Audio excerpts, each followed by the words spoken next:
YouTube, welcome back to a special video. I never thought I'd be making this video. However, you can see behind me, I'm at Venue 360. I'm honoured to say that I've had an email inviting me down to the training ground for a content and podcast event where we get a 10-minute interview with Gary Sweet and also Jack Wilshere and the coaching team, and also a tour of the facilities as well. So come on this journey with me on a crazy, bizarre day, which I never thought I'd be doing. So yeah, let's see what we can make of it. Come on down and let's see what we can get up to.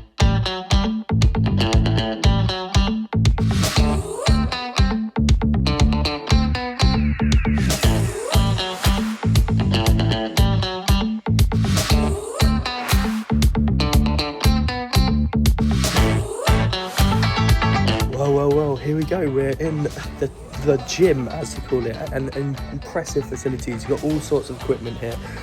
It's just surreal to think that, you know, we're actually here after all this time, thinking, would we ever get the opportunity to come down and interview people? I'm told it's not a sunbed and it's something to do with body recovery.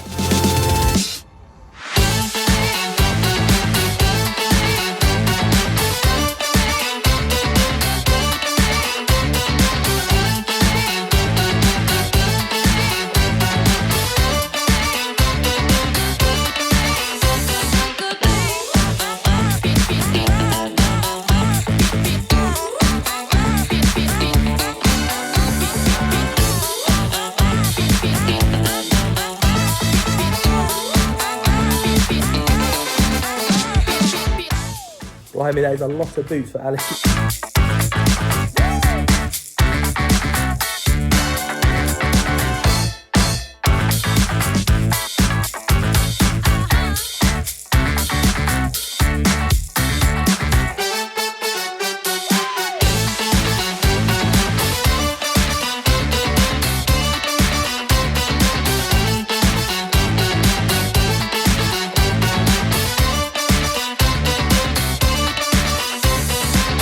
And here we go, what a fantastic tour of the facilities.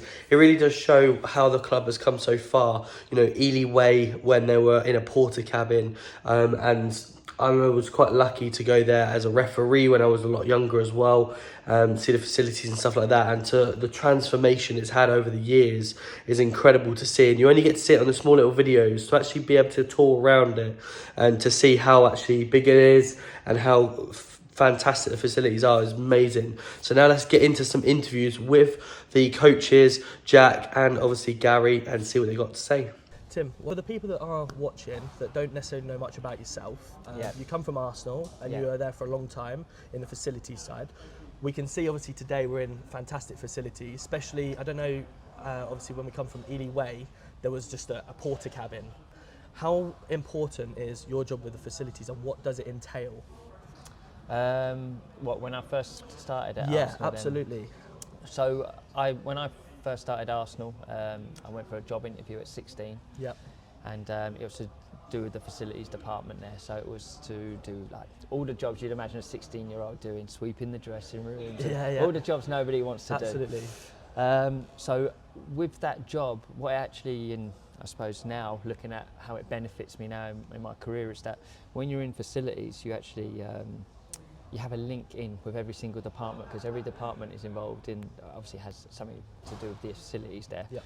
So when I did begin to start coaching, it helped me quite a lot because I'd already had a little bit of information how each department runs, and I got on very well with people there in that period, and that's how that has helped me, I suppose, as I've gone along in my coaching journey. What sort of role are you able to provide to Luton with obviously what you're currently doing here? Here I've come here as a first team coach. Yep. So it's so all the Jack first of all asked me to come here and join, and I suppose what he saw in me is that we have quite the same ideology when it comes to football. Yep. And we're aware of how each other train, and we're aware of each other's principles, and aware of how each other's periodisation and tactical implementation that we both kind of align to and agree with. So it's really trying to support Jack in putting that forward into the team. Absolutely. And we talk quite a lot recently over the last year of, we had back when we were in League One before, under Nathan Jones, we had sort of an identity that we were working on. We had a set formation that we always used to play. Yeah. How would you describe that you're trying to implement an identity? How would the fans look at the identity from what you guys are wanting to play?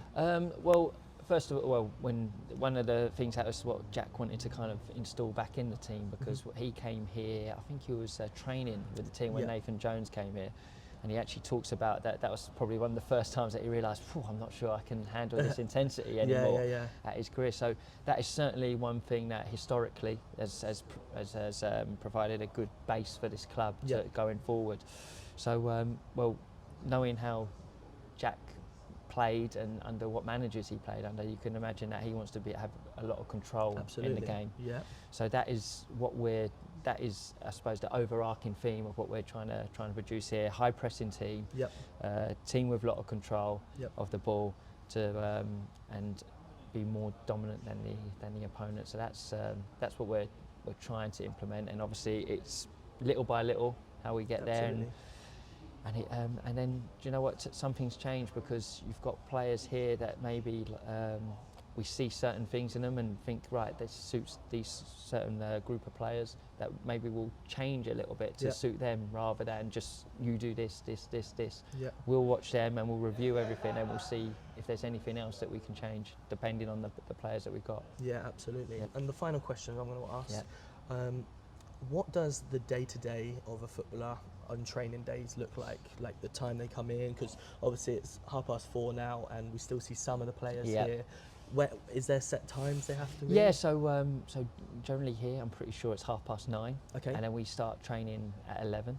So between all that time they'll have their breakfast, they'll do their check-ins with the physios. Anything that if they've had any niggles from yesterday or recovery, then they also give like wellness scores to make sure that they're fresh enough for the day, and any feedback that the physios or S&C staff can give us, they give us. We'll have already planned training by that point. So then it's like today, for instance, we had a meeting at 10, and then we had a walkthrough inside here. Then at 10:20, then the guys will activate. Then they go out and train, and then they come back in, and then they check in with the physios, make sure that they're fine. If they want any massage, the sauna here, and everything, their lunch. And then if we have anything individual, anything with groups, then we might go over some analysis with those guys after training. And then what's the end? Do they have like an end time? Are they 3 o'clock? Off you go, or you can once not really. No. So it's up to them. Once everything's done and they've had their meetings and obviously after training, then it's they're free to go. Yeah. Thank you very much. Appreciate that. Really good interview with Tim, and I was a little bit gutted actually that I didn't ask a little bit more information around his time at Arsenal as the coach. Certainly in how him and Jack got on, and almost a little bit of a quirky, how was Jack as a player? That would have been quite cool to ask, but yeah, a little bit gutted that I didn't get to or remember to ask them type of things, but it's all new to me, this side of things, so hopefully I'm not talking too much as a interviewer, but let me know in the comments what you thought about it and what you'd have asked differently. Good to see you. And Tom, nice to meet you. The content today is just kind of for the youngsters to try and understand more about who you are and what you can provide to the club as well. And then just because obviously I know you've done a lot of coaching side of things with Jack and played at Stevenage, Cambridge. So are you able to keep that quiet? At the moment, both of them teams obviously beat us recently. But are you able to give us a little bit of an insight about how transitioning from a player to a coach, and sort of how that brings to the rest of the players? Well, I think when I was full-time until 30, so I had an amazing time. I kind of knew that I'd never make enough money to never need to work again, so I was always thinking about what was going to come next. Absolutely. So sort of mid-20s, took my B licence, which was young at the time. I think more players are thinking of like filling their time up a bit more with things now, but I took my B licence then. At 30 I got going, and it was actually, I had two options at the time at different ends of the country, and I just bought a house in Huntingdon, and it was just that decision of do I uproot and go again, and I had a young family at the time, Yep. or do I take the plunge? So my decision was based around like logic rather than like I could have kept playing full time. Yeah. But I went to Chelmsford in the Conference South, Yep. part time, got a job at the FA, and then I had to try and fumble my way through like what that next part looks like, because obviously I felt like I hadn't had a real job up to then. Yeah. So yeah, I had 5 years where I worked for the FA. Yep. I delivered, like I coached as well as coach developed, so coaching the coaches, and whilst playing non-league, and obviously I was a player coach at a couple of those clubs as well. So I think my journey and how I transitioned from playing to coaching, Yep.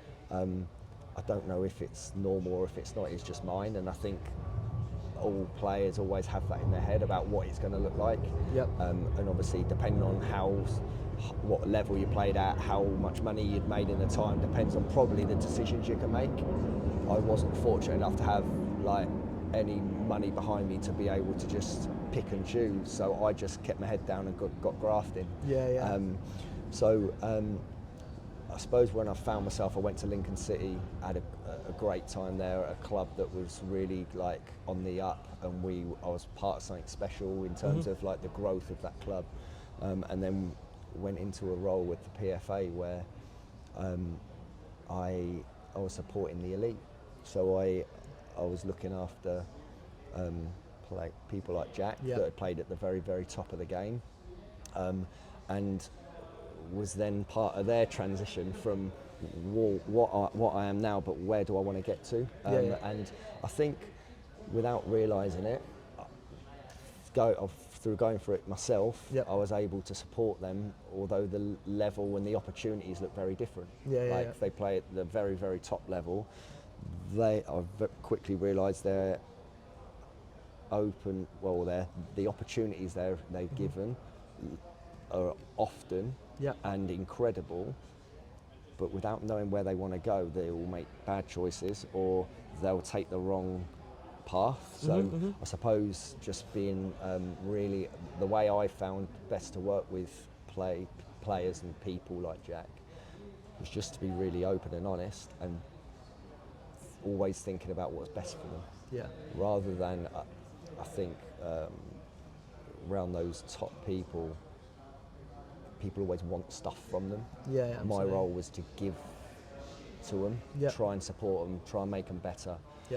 So when it goes down the coaching route, it's like you getting to know the person and what they're after and how best to navigate it for them. Absolutely. So that's just how obviously me and Jack sort of got working together, and we find ourselves together here. So Yeah, absolutely.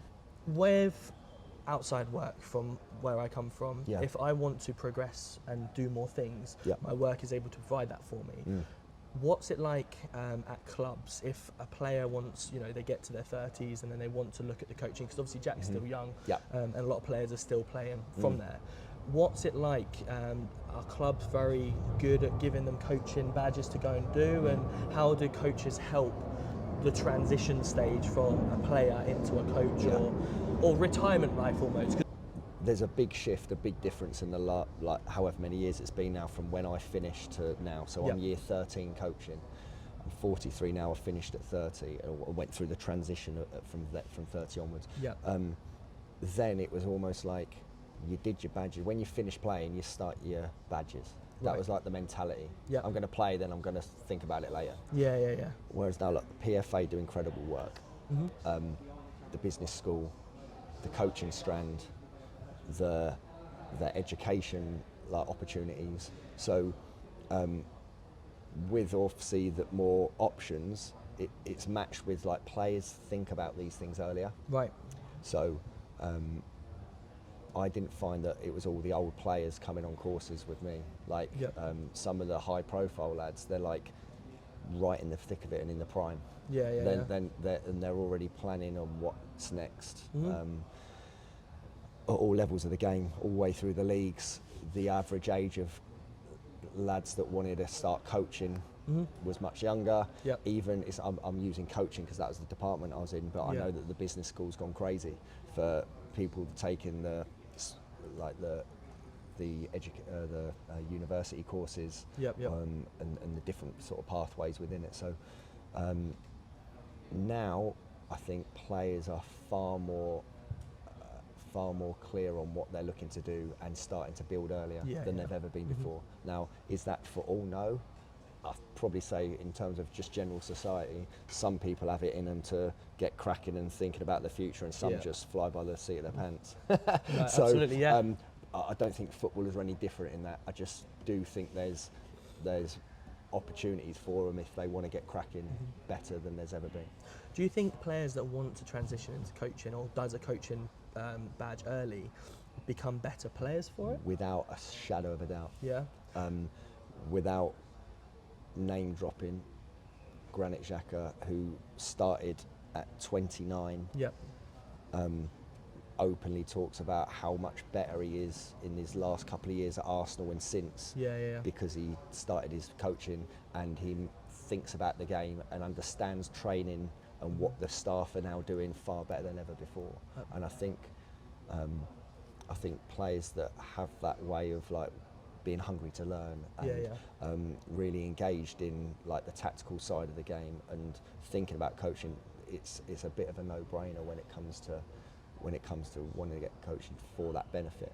And it's also like players that have been had access because through the coach or the manager that if they're really good. So Mikel, for example, in that one, I know that there's been I took quite a large group, bigger group than I think there'd ever been before in one club with Kieran McKenna at Ipswich. That type that almost give players an excitement for the game again and a learning in the game. It sparks something in them. Absolutely. Yeah. Do you think the way that the game is going, obviously when I was a real youngster and there wasn't all these different people for food, all these different type of people. Do you think naturally as the game progresses, there may be a coach that comes in and says, well, I want all of my players to have a basic coaching course to enable, if you say it does help them, would it be a beneficial, like with my work I have to have so many licenses, would it be the same with the football and so on? I know you probably install a level of football coaching in them throughout the game, but would you ever see that happening where players come in and go, right, you're on the course today to better your football? I think players now, when you say about different roles in football clubs, I think players now have more thought around, that's interesting. Like I know a previous teammate of mine who works with the very best, but he's a physio now. Right. And he played for the football club, Fred Murray. He started his university course years and years ago when he was at Luton. He ended up going at Exeter and wherever he ended up finishing. He's flown all over the world and worked with some very top people and has a clinic sort of near here now where he's an example of a ex-player that has gone into, because he got past some bad injuries and it interested him around how he's correcting his body, and so he found his way. Right. And I think with sports science, with analysis, even like people like in operations and commercial, players are more aware than ever before about other roles at football clubs. And so whether you'll see players being put on courses for football, like coaching courses, to be better understanders of the game, I think there's a type of person that is going to be engaged in that and the type of person that isn't. Of course. So I think there should be more emphasis around what players might look to go into thereafter. Do you know what I mean? Whether it's coaching or whether it's somewhere else in the game. I think their knowledge and what makes a good footballer often is around like their work ethic, their discipline, their attitude, their energy, enthusiasm for life. Like that just makes you successful in whatever you choose to put it into. Do you know? Yeah, so, of course. Obviously, I'm always going to be passionate about ex-players finding their way. Of course, because that's absolutely, I think I'll definitely be keen to help anybody at Luton Town around where they want to go, and there's some really smart first. We do have some players. good leaders. Yeah, here. without a doubt. Absolutely. So. Well, thank you very much for taking the time to talk to me. No worries, really nice to meet you. Good luck for the rest of the season. Cheers, thank you. As for you, My brother's called Tom. is he? Yeah. Oh, nice. And he's a Right. Well, you've got to meet me first, I guess. I want to just touch bases with. We were talking quite a lot in the last few years, or certainly this last year, about the identity of the team. And you probably catch me quite a lot saying we've got no identity at the moment, and the way we're sort of playing. What would you say to the fans about the type of play style that you want to do? Because obviously coming from Arsenal, your play style is always possession based and playing around. What are you trying to bring to the team that the fans can go, right, this is how we want to play? Yeah, I think identity is probably one of the most important things, because you think of your identity as a person and how important that is, and understanding who you are. It's the same in a team environment. It's difficult in a team environment because there's so many individuals. Absolutely. And you have to find an identity that suits. So I don't think it's easy. But when I think of Luton, and it'd be actually interesting to get your insight into what you think the identity is. But for me, it's a hard-working team that plays forward, is on the front foot, out of possession. That we lose the ball, we try and win it back as quick as we can. Now, obviously, there's loads of things that go into that, and you need to be in good positions to do that. But certainly, we don't want to lose that. We'll never ever. No. We have to use that, if anything. Of course. Yeah. So from the Nathan Jones era, now obviously. They were saying that when you come in a few years ago, you said you'd under Nathan, you're like, oh, this intensity, stuff like that is obviously tough. When we had sort of that identity, it was like a 4 at the back, we had a diamond, every week it was a diamond, and we had 2 fast wingers, or the left back, right back, would bomb down the wing and then able to get the ball into box. And we knew every week, the League One, we won, obviously we're 28 unbeaten. Purely, we just knew, bomb down the wing, get it in the box, and then James Collins was on the edge inside the 6-yard box, and we knew that every week. And then obviously as we got into the Championship again, went to that 5 at the back, and it was very similar sort of style. We always knew that going down the wing and getting it in the box, but we just felt recently didn't really know that, we didn't really see that from the team sort of thing. And we either have like them trying to bomb down the wing, cross it in, but then we've not got someone that tall, like James Collins was a bit sort of tall, to be able to cross it into, and we were sort of wondering where your style is going to take us to be able to see that identity, and where you go, we may have lost today, but we know they tried to do this and this. Yeah, and I think the job for me is, and the skill of me, or the skill of the coaching staff, is to find an identity, but also link that with my way of playing and how I see it. But also slowly, because confidence is down, as you can see. Yeah, of course. And when confidence is down, like, I'm a coach who wants to have control of a game, like with the ball, without the ball. I feel like you can control it, and it doesn't always have to be with the ball. You can force them into certain areas. I think our press actually at the weekend was outstanding, and that's something I want the fans to see. That first half was brilliant. I want the fans to feel that we are on the front foot and we're trying to win the ball back high. And then ultimately, I'm an attacking coach. I think you saw probably Cal going inside sometimes. That is either he's free and we can play and turn the game forward, or we open up the passing line for the winger, and we put our wingers in 1v1 situations. Our wingers are very, very good and very dangerous. And they just need a little bit of help. They need a little bit of coaching. They need a little bit of different ideas of when to come to feet, when to spin behind. The different solutions when they receive it out wide. Either if it's 1v1, go. We want them to go. And I know at times wingers can be frustrating, because I played with wingers a lot of the time. You give them the ball, and it annoys you when they lose it, but then all of a sudden they beat someone and put it in the top corner. So they take a lot of risk as players, and we just have to help them get into more positions, so they have more opportunity to show us the things that they're good at, and get the ball in the box. And I think it depends on whoever's going to play as a 9. Like, I like the fact that we've got different options, we've got different balance. Absolutely. And then it depends, are we going to put the ball up, or are we going to have to be a little bit lower? And then what's really, really important is that the team, they move up together so we can keep the ball in their half. And I think we've got the profile at the back to do that. You think of Mengi, like, he wants to be frontal, he wants to step 100%. In. Having players that are confident with the ball at the back to take it forward. 100%. That helps. And like, I think that's a real positive. Like, when you look through the team, and even the game on Saturday, all right, I think we didn't start that great, but I thought I didn't mind it, because I thought, okay, so I came here and everyone's saying that confidence is low. Now all of a sudden we're put in a position after 2 minutes where we're going to have to show something. And I was proud of the boys, and I think we have to use that, because we did suffer, and football is is about suffering, right? Yeah, I think 100%. about the good moments in my career.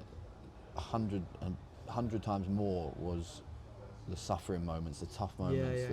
And we have to be able to do that as a team, and we did it, and we came through it, and then we started to show a little bit more control, and we need to execute certain things better, but there were some good signs that they can do it, and we can work on that, and we can Absolutely. build. I want to touch base, as you say, about this confidence that we're obviously low on at the moment and the suffering, so to speak. Now, what does the impact have on the players with, like, you know, obviously when we lose, stuff like that after the game, the fans booing, and what sort of impact as a player, obviously you've been a player yourself, what sort of impact does that have on the players? Yeah, I was so happy with the response from the players, because like a manager coming in, and I'm looking from the outside in, and I'm seeing some things, and I'm thinking, that must be a confidence thing. And then when you come here and you feel it, it is a confidence thing. But what you don't want to see when you walk in the dressing room is heads down, players feeling. Like before I walked in, I heard Cal, I heard Cohen, I heard Jordan, like saying the right things, holding people accountable, and saying this is not good enough. But they're talking and they care, and the young players, they need that. They need that. When a senior player talks, they need that. They need their help. They need their support. And I think our senior players are excellent. I mean, Jordan was probably the best player on the pitch, but Cal was excellent as well. And we're going to need them guys to show the young ones. But some real positive signs from that. And listen, confidence is in football. It can go like that. Yeah, and of course. we have to be stronger and find a way of. Yeah, the crowd will be frustrated at times, and that's fine, because they want to see good football. But we have to also accept that we're going to have to play in them environment, in that situations, and we have to be a little bit stronger.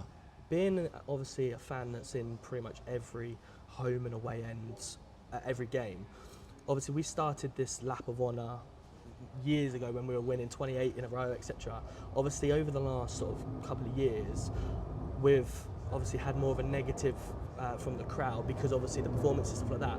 Is there a time where you may turn around and say, listen, the lap of honour is only a negative at the moment, because obviously there's boos or whatever? When we win, you clap hands, or is it just a case of, like, every week regardless, you stand and face the crowd and go, look, we weren't very good today? And that's where I was coming at the aspect of, like, the morale of the players. If they come, they know they're going to get booed, they don't want to come over to the away end sometimes. Is it just a case of, look lads, you weren't good enough today, let's get back in the changing room, worry about it next week and show them that we're better, rather than forcing over to clap or stuff like that? Listen, I was fortunate enough in my career to have a really, really special bond with the fans, because I came through the club, and I think that taught me a lot. It taught me a lot. It taught me a lot of humility. It taught me a lot of, because it wasn't always they were nice to me, and I had to, when I was younger, learn about how to deal with that. And that's important, that the players learn how to deal with that, because it's part and parcel of football.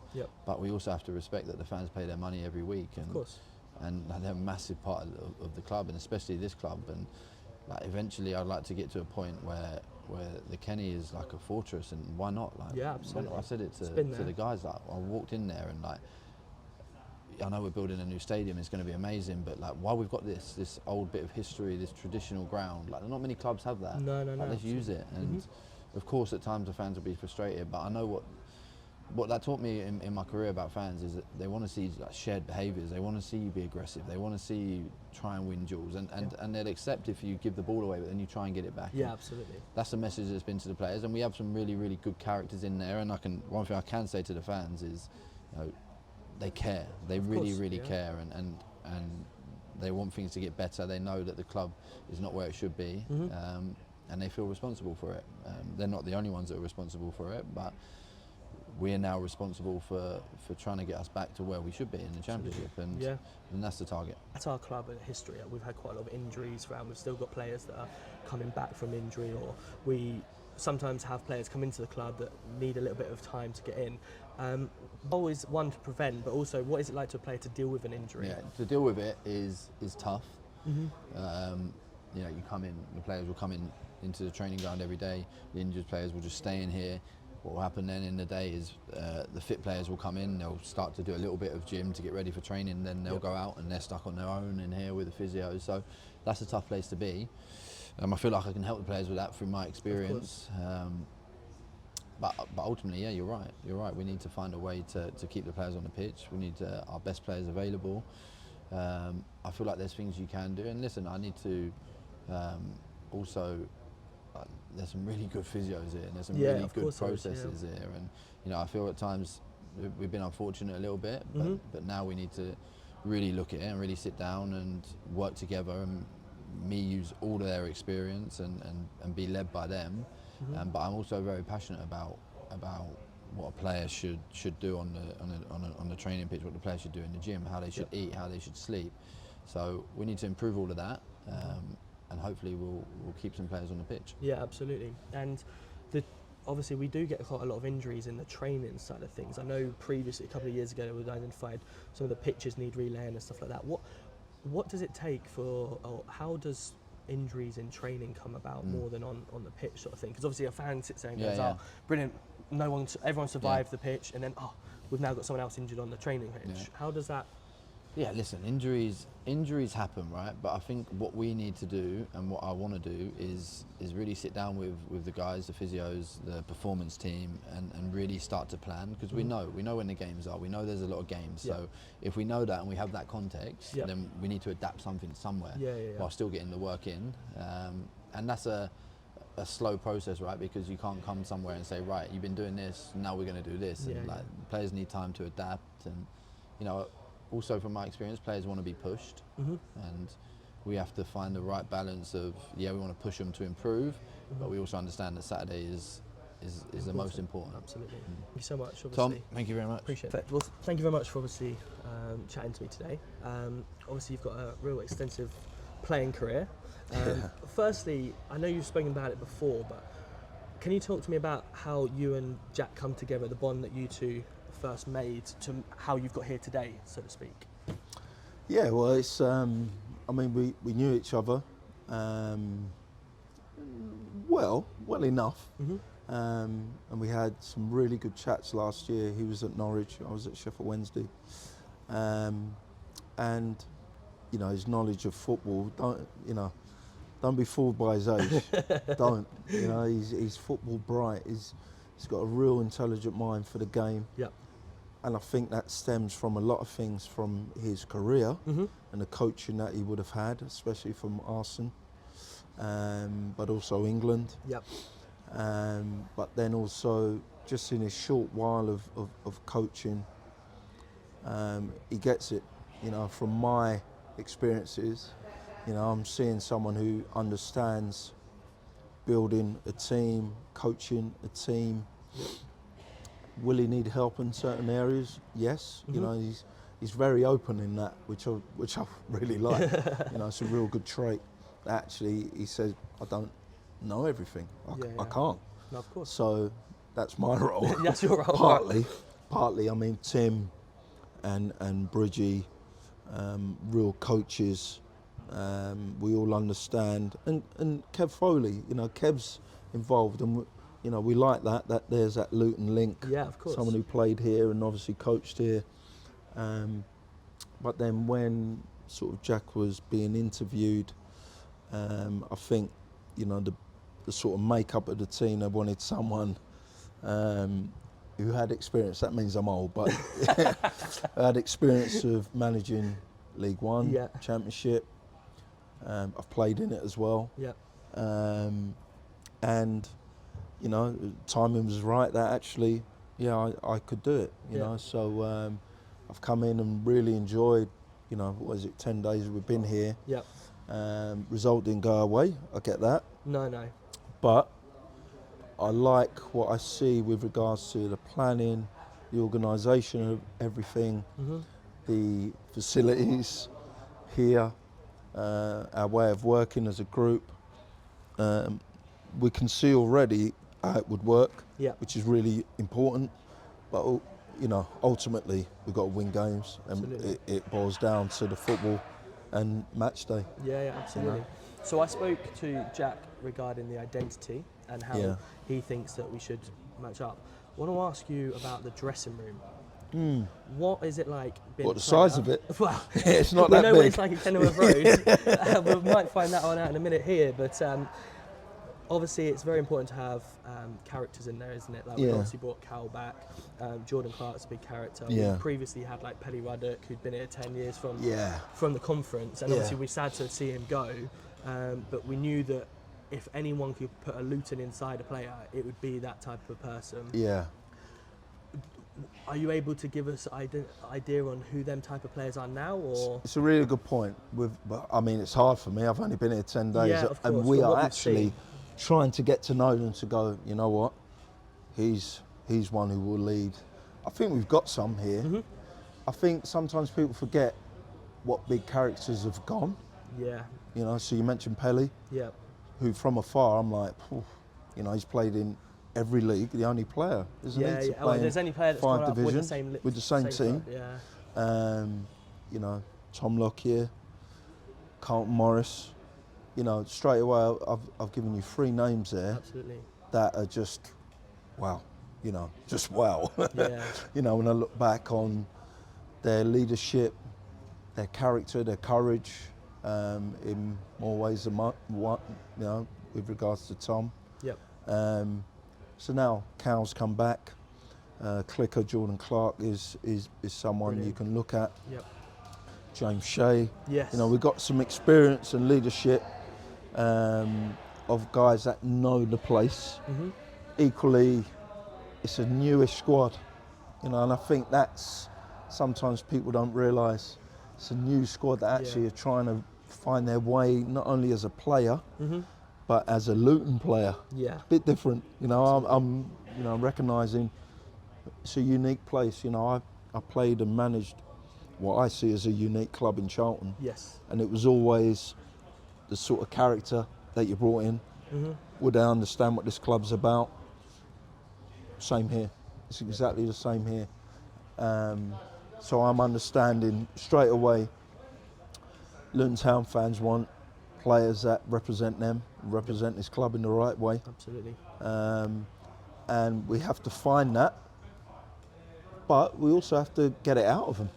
You know, you don't just become a leader. No. It comes over time. Those skills, they're learnt behaviours. You get them from people. You get them from situations that you step up in. Yeah. You know, and I think we're looking at that now. We want the players to step up. Mm-hmm. It's difficult for them. I understand that. Can see that. Yep. But you know what? Sometimes through real adversity like now, you find out a lot about people, and you find a lot about players that can play under that pressure. Yeah. We don't want that pressure to be there, but it's there. Yeah. Different reasons, it's there. So I think there'll be players in there that will show that over time, you know, and we're hopeful that, you know, it will happen sooner rather than later, you know, because we need to get this club back on a solid footing that can propel us forward again. Yeah, that was a couple of the points with the confidence. And I was saying to Jack about the confidence low at the moment, when the fans walk around a bit booze at the end of the game. How do you, as a player, bring that into the coaching side? Do you think the best way of getting that confidence back into players? Well, we've got to accept that fans, within reason, are allowed to do and say what they want. Within reason. Yeah. And everyone knows what I mean by that. So, have I been through that as a player? Yes. Yeah. How do you come back? I've been through that as a manager. How do you come back from that? Well, you show your qualities as a human being. Yeah. Can be tough as a young player Mm-hmm. who haven't shown that or felt that before and gone through that before. But I always feel that can add to your resilience going forward. Mm-hmm. I've heard that, I've played through it, we've won games, I've got through it, so if it happens again, I know what to do. Yeah. We got to support them in the right way as older, more experienced practitioners in the game. I say that and then I look at Jack and he's 33, Yeah, so it's a little bit mad, but Yeah. you know, he's been through it. Yeah. And we got to give them the support they need. Yeah. And I think it's a two-way thing. You know, the fans pay their money, they want to see their team win, they want to see their team win well. Yeah, 100%. When it's not going right, how do you turn that around? If you're negative to the player, will that inspire him to do better? Yeah, that's where I But said. equally, the player has to try things to make the fan go, oh, actually. Yeah, of course. So it's a two-way thing, you know. It's not one way. No. It can't be. A supporter of any club, our club, Luton Town, you support all the time. Not easy because of how recent the good times have been. Yeah. You know, you tell me Yeah. more, but it's so fresh. All the euphoria you've had recently, it's still massive. fresh. Yeah. You know, it's not like you've been not great for the last 3, 4, 5 years. It's recent. I think it's also the fact that a lot of fans, you know, being there against Braintree on the conference days. Wow, yeah. And I was sitting there in Kenilworth Road End, and if we won that game, we'd have been promoted, and then we lost 3-2. Yeah. And you're like, and then going, but then you're also going to the likes of Nuneaton away and winning 5-0 and having more, and then the success going up. Obviously, a lot of fans, a lot of the younger fans, obviously have been used to the success seen and that, go up. yeah, So yeah. The downfall that we're currently having is trying to pick that up. And obviously, I mentioned to Jack about, you know, the players doing the lap of honour. It's always been in there because of how well we've been doing and clapping everyone, and then now they're a lot of times being booed off or whatever, which is must be a really heartbreaking for the players, and whether that is more having a negative impact than just sort of saying sorry, off we go sort of thing. But for me, I've always said I want, like, the first half was brilliant. Yes, on Saturday, you saw a difference in the squad already. Yeah. The passing the ball around, just looking up and putting Yeah. 4 or 5 passes together. If we do that for 90 minutes and still lose, okay, fair enough. Most of the fans will be like, yeah, all right. You know, at least we know we're doing something here. Yeah. Whereas it's just when it gets that second half and it's just a little bit like we revert back slightly, and it's like, here we go again, sort of. Yeah, I mean, you kind of look at penalty, hit the post, and then just before half time, they score a great goal. He took it well, to be fair. Absolutely. And then it's, here we go again. Yeah.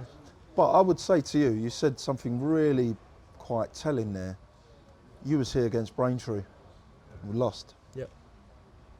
But you're still here. Yeah, absolutely. So you lost, you took that on the chin, and you went back to support your team again because you have the hope of it will turn around for us. Mm-hmm. And actually, your part is just as important. Yeah. And I'm talking to you, but I think I'm talking to every Luton fan. 100%. You know, 100%. because how important that is, and going through that, and the heartache of that, and the heartbreak of the playoff semi against Blackpool. I remember watching it, and I know Jonesy. Yeah, see, straight away you're like, But what happened the next season? Bang, straight up. Yeah. Because you knew what was trying to happen. You knew that there was something here, and we've got to give you that. Yeah. We do. We know that. 100%. That Huddersfield was, that was the lowest. Then Huddersfield, you know, it's like, it's us again. Yeah. You know, I'm a Spurs fan. It's always us. But maybe it's Luton as well. But you come through it. Somehow you stick with your team. You're not happy, but you know what? As much as they let you down, they pick you up as well. You know, and that's the beauty of the game. And, you know, we're aiming to pick you up a bit more than often, you know, than recent. So we'll see where we go. Well, I'll leave you with one final question. You were disappointed you wasn't asked it. What's your favourite takeaway?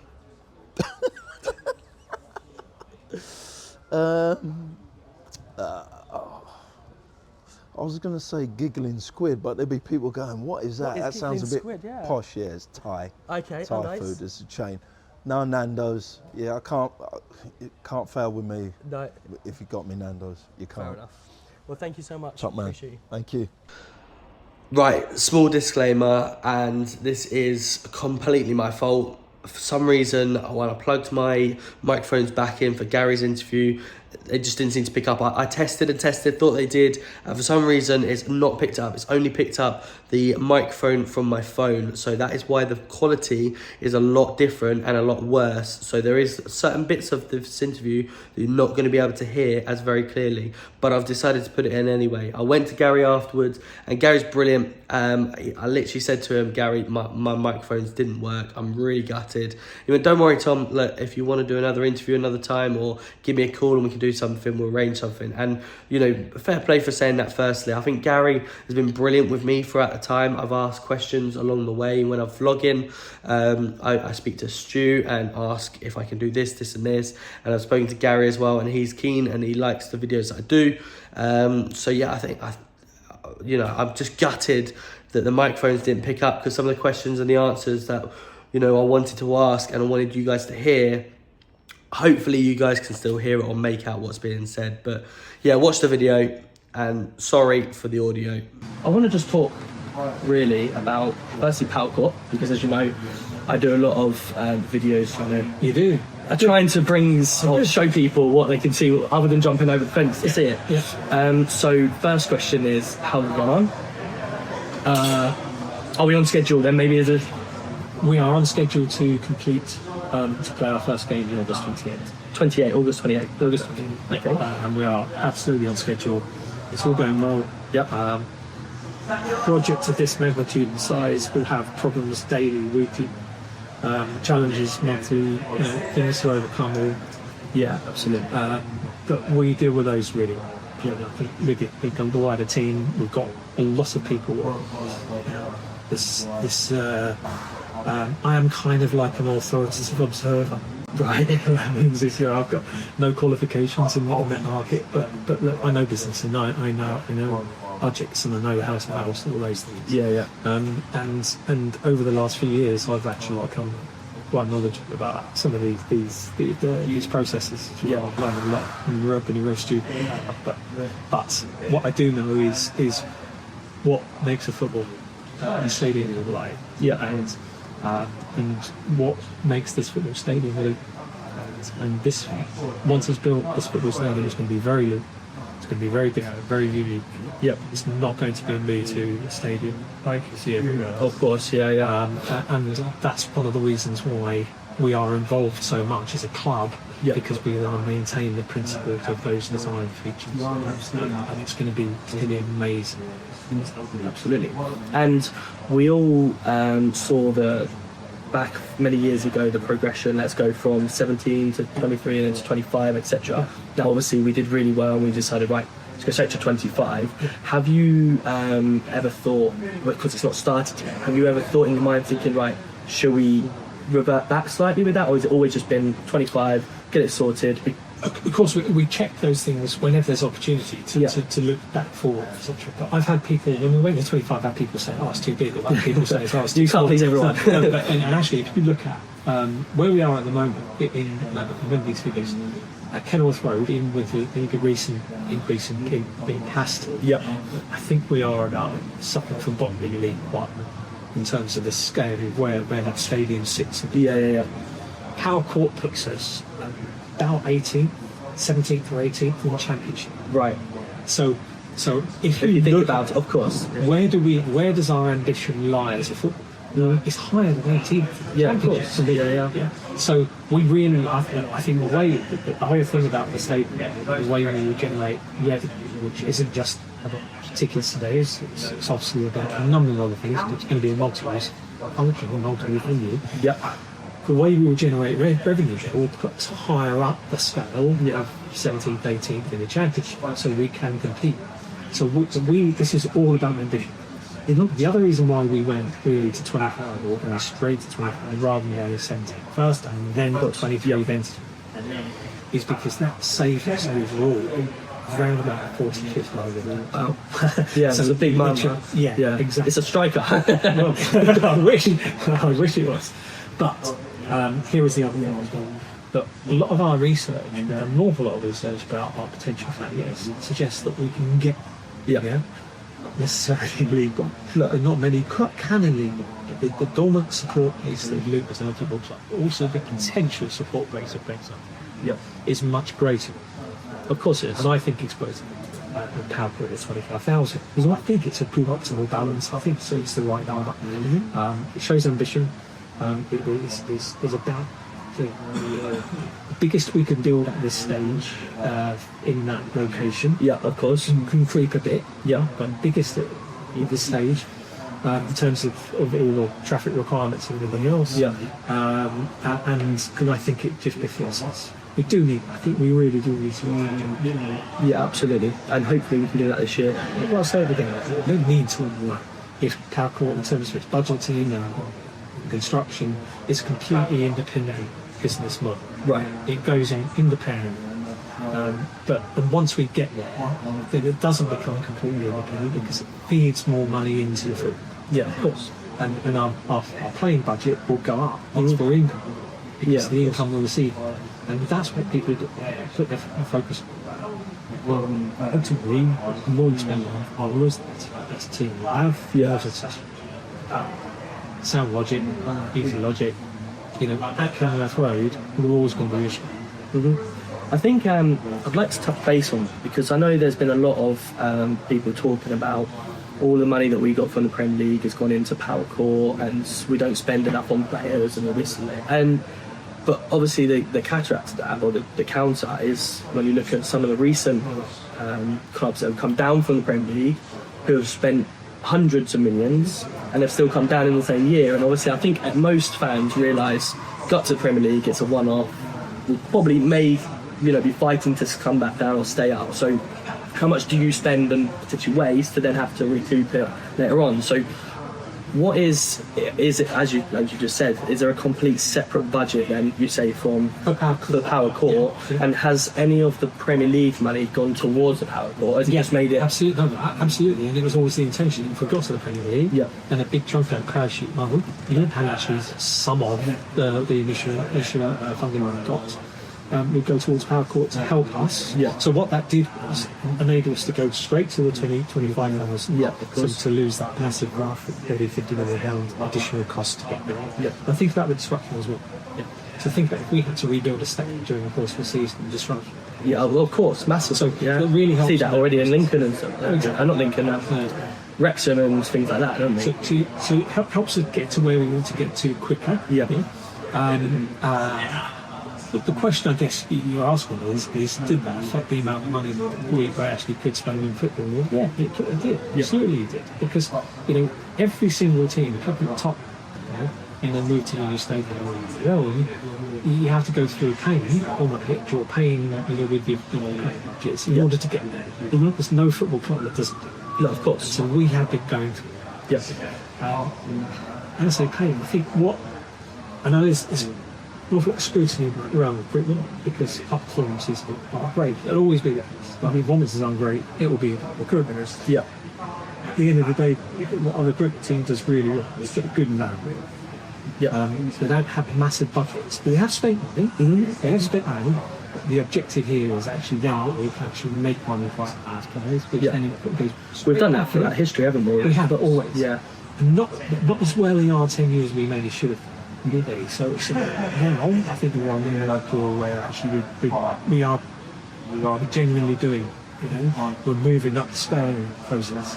So it's quite exciting to get out. Actually, let the players who we have recruited, who haven't seen us, we have to give these guys time. But we'll also generate more profit, put back into the playing budget and the growth. So that's how we have to do it. But at Power Court it's interact. Yeah, good. It's been fantastic. Design's very new, and it's not being compromised in any way. Perfect. Well, that's good news for that.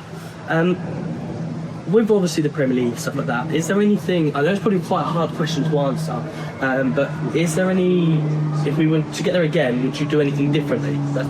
A question, just put out there, different question. Is there anything you do differently, or is there something you go, no, what we probably should have done this differently? Is that a better way? Yeah, I think I'm one of those that goes through every day of life and it's just things I do. Of course, it's always a learning curve. I always want to do things better. I always want to do better. And all the things that we could have done better to do than we. But I think there's a lot we did right. The first thing we did was get yeah, of course. Under huge weight of unexpectation, the hope that we had got us. Yeah. So I think let's not. I know we're on the firing line. I get that, but let's not ignore what we have done. Of course. Get into the Premier League, put us on a different level in terms, not just the stadiums, in terms. support our hopes and expectations. Yeah. We need now to fill that void. We put those hopes back. Yeah. That's what we need to do, because the hopes are still there for us, and the belief is still there for us. Yeah. The structure is still there. We are still very systematic as a financial model, as a football club. Yeah. Anything we got up. Yeah. Amazingly systematic. Was solid. But I honestly tell you, the team of staff that we have going well. Correct, just excellent in their jobs, but do them well. It's actually very close to the team, very grounded. Yeah. People didn't get that balance at all when we got started, and we were quite proud. And honestly, I can honestly say, I think the challenge has been learning curve of getting the relegation, coping with all of the upheaval from that relegation during that summer window. Coping with certain other issues. We had, for example, big challenges in some of the areas there. Some real unfortunate events that happened during the latter half of the season. There's a load of injuries, for example. A lot of them were. I think they had 14, didn't they? Something like that at one time. I think it could be 2 weeks. It was very quick. It's just, if you think, it's a luckier situation, it really created a little bit of a galvanisation, that there was maybe an over-energy from the players, etc. I'd love the situations to cope with, and we actually only knew about relegation only last. We didn't, whereas actually the other two had a lot to do. Oh, of course. So we had to make a lot of decisions in a short space of time. We've never experienced it. So looking back, if you're asking me to do, what we do finish this in that particular moment? Probably. Probably. We should have probably made more changes in the squad than we did. But I think it was 2 in January, was it? Actually, not so much the January, but the end of the season. Yeah. In January, we either go, let's spend 50 million, which is a small budget. In the Premier League, it is. It's one player, isn't it? And then worry about power for another year. Yeah. Or we stick to our principles and long-term aim. Yeah. But I think when we got relegated, the whole situation with the squad, we generally look at the board, the executive team, coaching team, the manager. We all felt keep the squad together and give us the best chance. Absolutely. Just narrowly missed out. I know, just gutting on the last day, isn't it? So, if I look back then, I think the changes we made this summer have probably been, another low. A few, I know Chris mentioned, Jack mentioned, obviously we've got a very new team at the moment, and we've always known the likes of Paddy Rabbit for the years, being here for that long. We've obviously got Jordan Clark, James Shea, and people that have been here a long time. And I asked the question, I'll kind of ask it to you as well, their importance to the club to bring on the new players. Now, as I mentioned when we spoke in Lincoln, so we've got 15 new players this year. They've got to get time to get in. Like a Pelly Ruddock, for instance. Obviously, we got rid of him because we're moving on naturally. We always found he was a player that knew Luton and tried to install that into it. How big of a player was he? And I don't, maybe not a way of saying it as like a loss because he's gone, but do we still have that Pelly Ruddock sort of in the change room that brings the players and go, we're still Luton here? I'll tell you this, there was never a football club in the world that existed that had a Pelly Ruddock. Yeah, we are unique. No, but Pelly is such a unique character. Absolutely. Right? And Pelly, you can't replicate a Pelly. No. But all our heroes and all footballers, come to our, they have an expiry. With clubs, and there was always going to be a time when we got hurt. So let's ask something different. Do we have characters in the team today that will exemplify the type of spirit that we want to come here through activity? Yeah. Yes, we do. Absolutely. Both senior and particularly a lot of the younger players actually are the ones that they've got the full-time energy. There are quite a few there with them. They need time to breathe. They need time to really integrate. into within the dressing room to create those relationships and partnerships. Yeah. Once they do, you see, Of course. you really use them.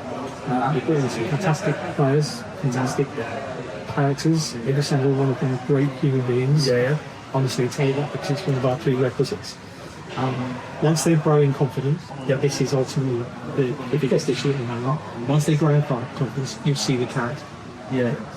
So we've got a lot of faith that Jack and his team is going to be able to do that. But Jack's going to is to let players feel in and he's going to bring. Well, he's going to have that with his experience as well, isn't he? Yeah, and not because of Jack's playing experience, but actually his coaching level, and with other people who've brought in, not just Chris, but David and Tim as well, one of the two kids. What they're going to do is to just reinvigorate training, reinvigorate the energy of our intensity training players. And we've seen just in the first week, seen that as well. It's not being critical of anybody in the past at all. That's what is. And so I've got a lot of faith and belief that what you see is some of those personalities coming into the show. Yep.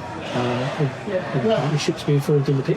And we'll supporters, hopefully, fingers crossed, fall out of the game for the Luton Town, because that's what we all want. Reach that. Enough. No.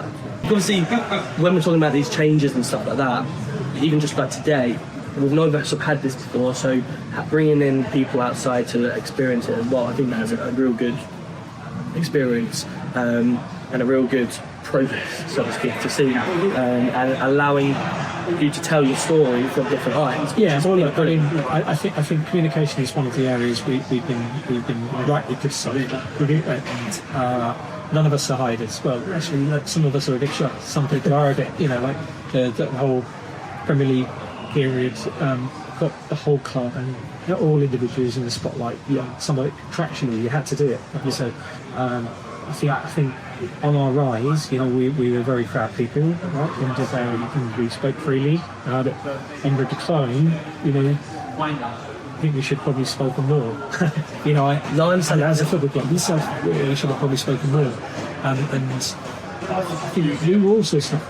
Of course. But actually, what we would do, I think, is planning all of our energies into how do we put this up, how do we solve this virgin territory conundrum that we've got.